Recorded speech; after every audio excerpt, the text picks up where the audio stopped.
Drawing to me is my first language. Okay, so for you, I think for most of you, drawing may be a totally foreign language. So let's think about the idea of marks and what makes a drawing. If I do that, Morse code, music, who knows, right? If I take those same marks and if I reorient them, same length, whatever, and if we speak English, we know what that is, we know what we're doing. Okay, if I did this,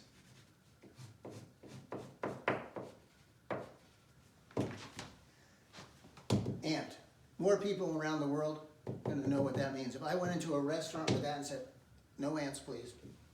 If I went in with this and then I did this, which is what I do often, not necessarily with ants, but other meat, people understand what that means. But that's if you speak English, but except for the ant, right? Tower of Babel, here's ant in some other languages. This bottom one, which is going to be hard to see though, is Amsan, American Sign Language. So A-N-T or ant, we can start, so it's starting to become visual. So what I want us to do now is to think about, okay, what does drawing mean to us? What do we understand about mark making? How can we make it our own language? Okay, so I would say, I always think of Van Gogh and Kiki Smith as, many people might consider them terrible draftspeople, but I consider them actually two of the greats, right? Because they've taken marks, they've taken a way of using what they have and making their own language that people embrace, understand, and really feel. Van Gogh particularly, to me, was a visionary. He went out, he saw this thing, he just started like the left to right, made the marks down, it became visual, and he left. So for us, what I want us to do now is think about, what does a drawing mean? How do we want it to be? And this will help us understand what we've been attracted to. Our tastes are usually brought to us by our teachers in the past, and that's great, but how can you strip that down and find out what's your own? So I want to go back, and right now is a time for, as I said, in the end of this, we're going to be able to draw anything. So I would suggest, think about, where do I want to be once this is over? Where can I go to? Where do I want to return to or go to?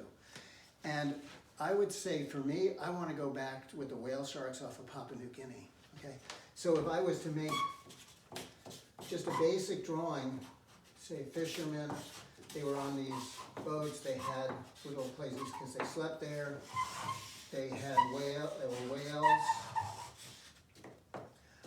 and then we were swimming with them underwater. Okay, that's one way. It doesn't tell me how I felt about it. It tells you about a language. You could say, oh, person, fish, go from there. How do I want this to feel? So that's where we then start to decide, how do we want to draw it?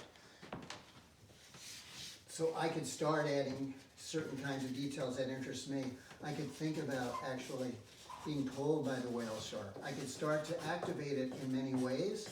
I could start to use shading. I could start to think about shading as density to feel like the whale shark is huge, other things. But maybe for you, you want to be in a room. Maybe it's not this vast space. So maybe this is actually a fish tank, okay? This is a fish tank, and I'm back in my apartment. And I'm like just watching the fish, dreaming of another space. Think about, at the end of this class, what do you want to be able to see? What do you want to be able to put down? And then we can slowly build on how you want to make it realized. Another person to look up would be Martin Ramirez, an incredible artist. Look at just his work for drawing. Okay, so be safe. See you in a couple of days. Make a drawing of where you want to be, more of a diagram than a drawing. Just put down all the things you can think of that you want to be in that thing. Don't worry about what it looks like. Don't show it to anyone. Put it under a rug. Put it in a drawer. We'll come back to it at the end, and we're going to make that drawing again. Okay.